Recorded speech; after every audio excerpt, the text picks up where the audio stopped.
Alright, to get started on this project, you're going to need a very large piece of plywood. This is just an example. This is a half inch, quarter inch plywood that I have a scrap of. I have a larger piece in a half inch, which I'm going to be using for this particular project.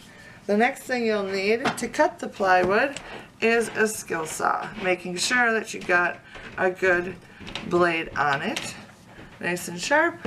And then after you cut it, we will need a sander to smooth out the edges.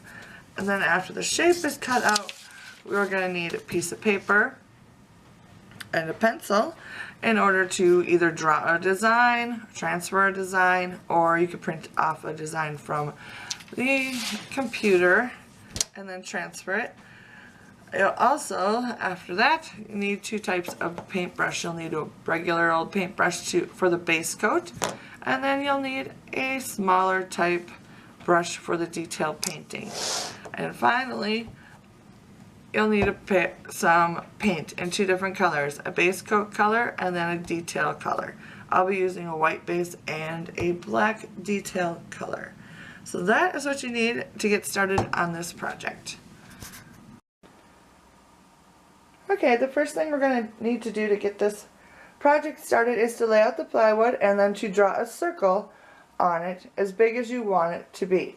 I've picked like a 2.5 foot circle, and you can see I've already drawn out the circle on the plywood. The next thing I'm going to need to do is grab my saw and follow along the lines and cut it out.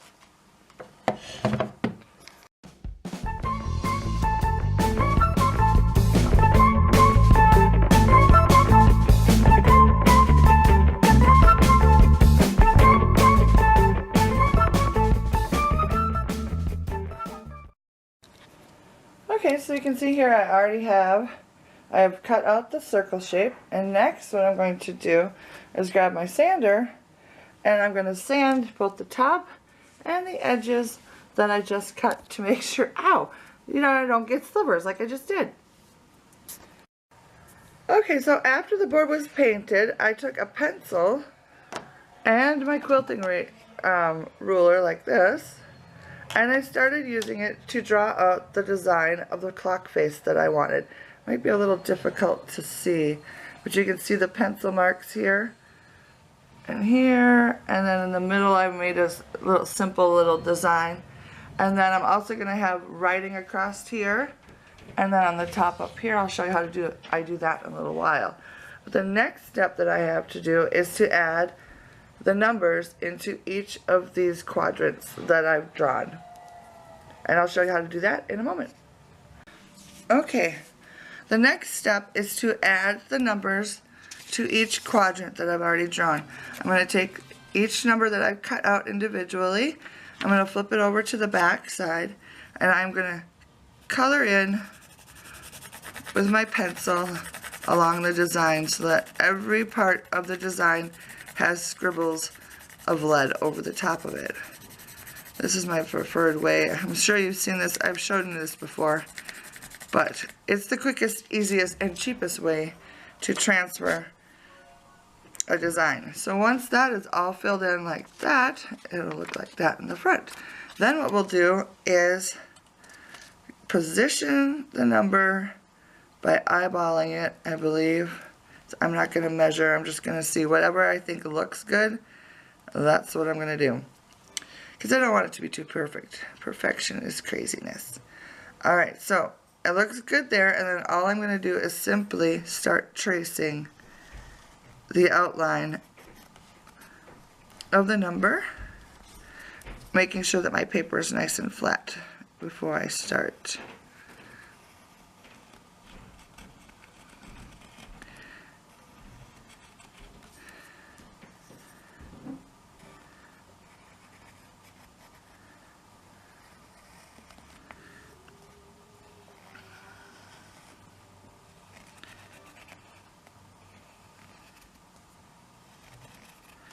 Alright, once I've gone all the way around, I'll check it, and it looks good. So, I'm going to do the same thing for all the other numbers that I need to do all the way around the clock. Okay, to get started on the painting, I'm going to use these stencils and a stippling brush and a small amount of just regular latex paint to do some stenciling for the words that I want in the middle. So I've already lined them up how I want them to go, and then I'll just show you how I quickly stencil them. Position the stencil where you want it, and just tap a little bit of paint onto your brush and then start pouncing it onto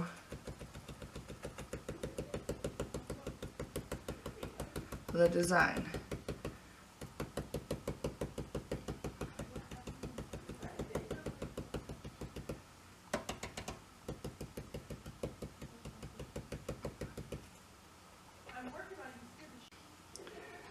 You'll quickly pick it up, and you should have a design that you like.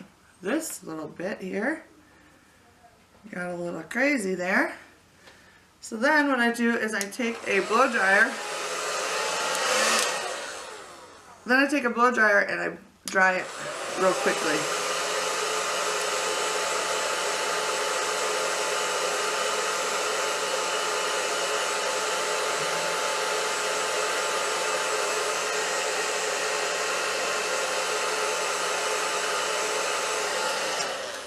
Because it's a latex paint, it takes a little longer to dry instead of like a regular craft paint or a stenciling paint.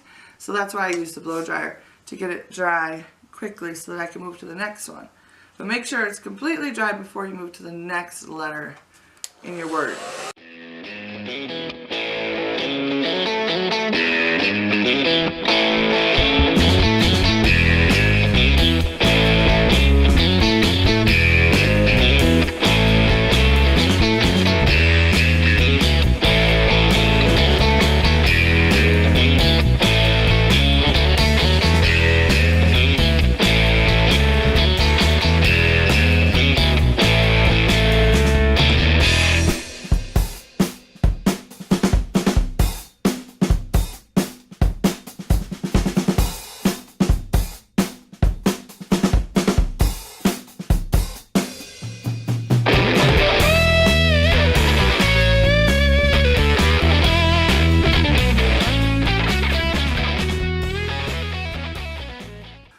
Okay, now we're to the point where I am hand painting with a small paintbrush. This is an Artist Loft brush from Michaels. It's a number 2.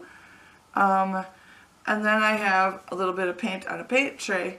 And I'm basically just filling in and going over all the lines that I've already drawn. So basically I just dip in the paint and then start following the lines. Because this is such a small paintbrush, it gives me a lot of control, but it also doesn't cover very well, so I have to go over it a few times. So I'll fill in, I'll go with one coat, fill it all in, and then